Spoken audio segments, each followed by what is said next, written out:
So as a crystallographer, did you ever think of having a research program in biomolecules? And Yeah, I biomacromolecules, because I know you've had a program in the know, yes. structures of secondary metabolites, and of course out of which came the Dunitzs Angle, right? When I went to the Royal Institution, I had a correspondence with Bragg, and Bragg wanted me to collaborate with David Phillips.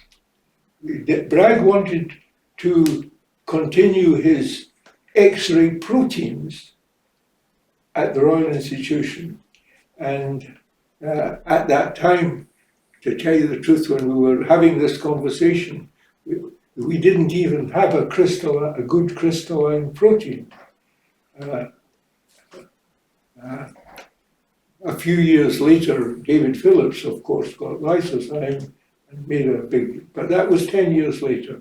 And at this time, Bragg, we have a correspondence with Bragg where he writes that he would like me to, and I told him again in correspondence that I thought that I don't particularly want to come to the RI to study macromolecules because there aren't enough macromolecules to go around at that time.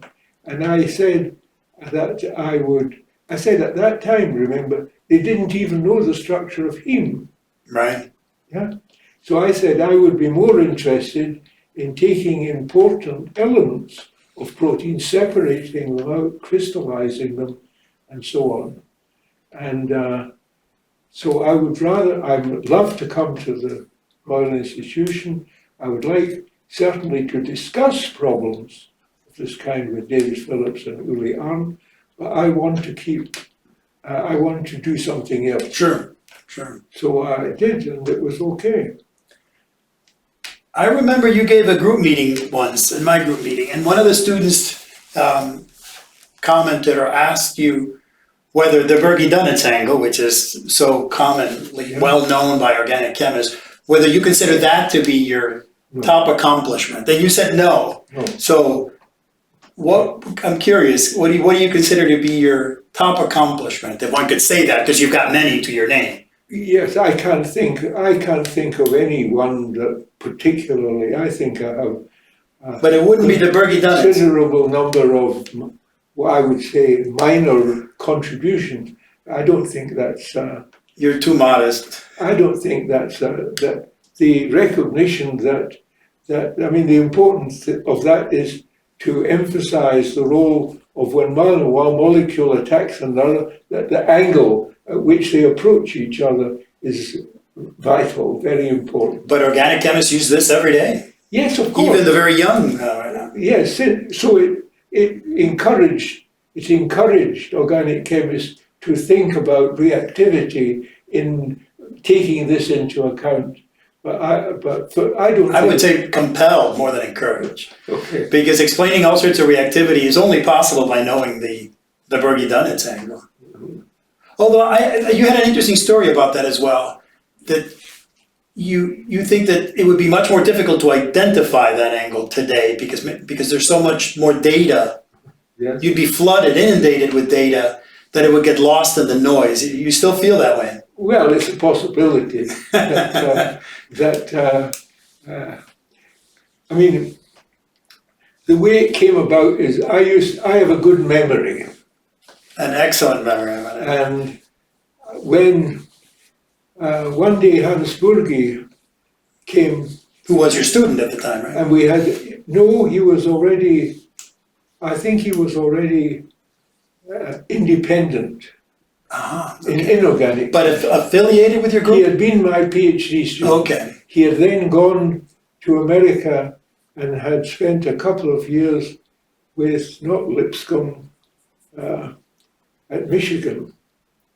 Bartell. Okay. Larry Bartell. And he was very well theoretically, and we had discussed that from crystallography one ought to be able to see how molecule how molecules approach each other must be important for reactivity. And he had an example, I forget exactly the details of it, from his work in inorganic chemistry, which was not quite so provocative as the next one. Now, we had a visitor came. He was a professor of pharmacological chemistry in Buffalo, New York. Yeah. And so he had come as a postdoc, no, as an academic guest, because he was already a professor. And he had spent his time working on all sorts of odds and ends. But then he thought his fellowship had come from the American Pharmaceutical Society, who were paying him money, and he thought he'd better do something pharmaceutically interesting. So he had he decided, what was the compound called? Was it an alkaloid, I think, right? Yeah, simple alkaloid, which and the cation, the salt of this had been done, and he thought it might be interesting to do the neutral compound to see if it's, because it shouldn't be the same because of the shape. So he and Hans Burgi helped him to solve the structure, and they came in one day very exciting and said they find this, that in this there's a carbonyl group, and several rings away there's an amino group, and it's quite clear the amino group is, as it were, pointing at the carbon atom of the carbonyl. And it's no accident.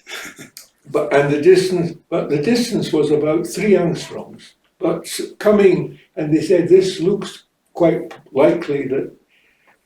So I have a good memory, and so I said that's very interesting, because give me a couple of days. And I had remembered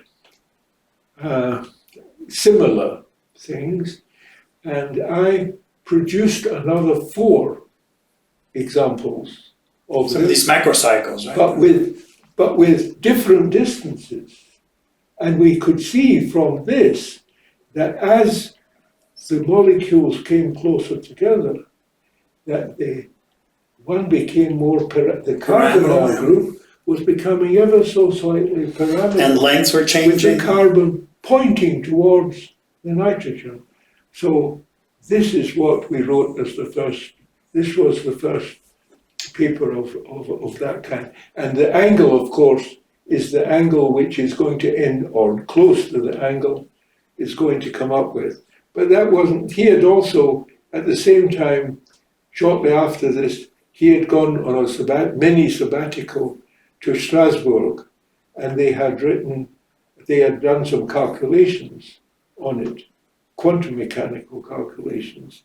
And I said, you don't need that. I think if you just take elementary electrostatics and consider what happens, you would arrive at the same conclusion. Far away, and what happens when they come close, that you come to the same result. Yeah. So it's a result of classical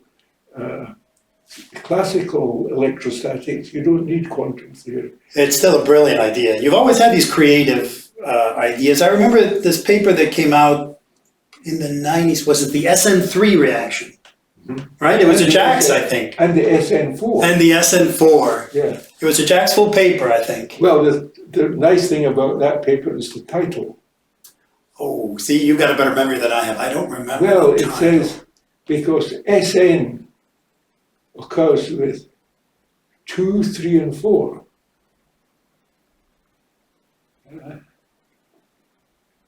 Because it's SN, the tin in one of them is divalent tin. Yes, there was a nice play on words, right? Yeah. The title is a kind of pun. Yeah.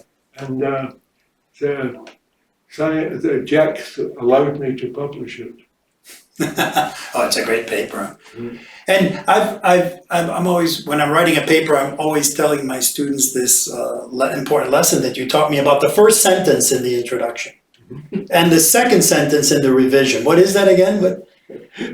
No, this is Craig. This is called Dunitz's Rule. There you go. Dunitz's Rule is that when you're writing a paper and you've written it, that the first sentence can be omitted without harm to the paper, because it's usually something trivial. There has been much interest in carbonyl groups over the last 10 years, say something like that. Yeah. But then there's something about the sentence in the revision, in the second draft. It's also true of the second draft, or Well, something yes. to that effect. It's Well, the corollary to the Dunitzs After Rule. you've done that, what was previously the second sentence is now the first sentence. So you can apply the rule. You ask whether you can apply the rule. Iteratively, and you can. But that's jokes. Jokes. Anyway, I would also say that I was tremendously fortunate that Ruzicka brought me here in 1957. 57. Because I have had a wonderful period of when I was an active professor. I had wonderful colleagues the whole time, and I have really felt although at the beginning there was a sort of language problem, because I could hardly speak German when I came here. And I think the first lecture I gave in Germany was maybe 4 or 5 years after I came here. Well, and you've been true to that spirit, by the way. You certainly made me feel very welcome, and many of the other faculty that came after you in this recent period. You built this place. No, but also I had to have as colleagues when I came as Prelog and Arigoni and Eschenmoser. These were wonderful colleagues, and Heilbronner. These were all very, very good. Well, and for people of my generation, it's Dunitz and Eschenmoser and Arigoni that were the elder statesmen when I arrived. Yeah, that's right. All right. Well, I don't want to take any more of your time. You've been great at sharing these stories with us. Thanks for sharing.